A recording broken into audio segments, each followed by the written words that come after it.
আমরা বলেছি আপনি শুধু পদত্যাগ করেন, সে এত ত্যাগ দেখালো যে সে দেশ ত্যাগ করতে বাধ্য হয়েছে।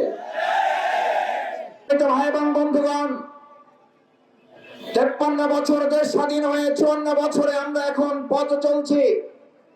আমরা পরিবর্তনকে দেখেছি, আমরা ধর্মনিরপেক্ষতাবাদ দেখেছি, আমরা আমাদের অন্যান্য মানুষের তৈরি করা মতবাদ দেখেছি। আমরা সেখানে লক্ষ্য করেছি 2024-এর জুলাই আগস্টের গণ অভ্যুত্থানে আমরা যখন একটা সরকারের পদত্যাগ দাবি করেছিলাম, কিন্তু অত্যন্ত দুর্ভাগ্যের সাথেই জনগণ লক্ষ্য করেছে ওই আওয়ামী পরিবারটা এমন ত্যাগী পরিবার। আমরা বলেছি আপনি শুধু পদত্যাগ করেন, সে এত ত্যাগ দেখালো যে সে দেশ ত্যাগ করতে বাধ্য হয়েছে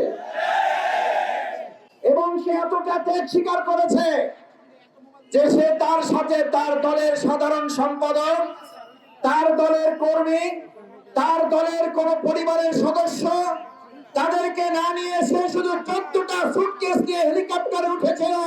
তার প্রমাণ হচ্ছে এই যে তার কাছে দেশের জনগণ এবং দলের কর্মীরা গুরুত্বপূর্ণ নয়, গুরুত্ব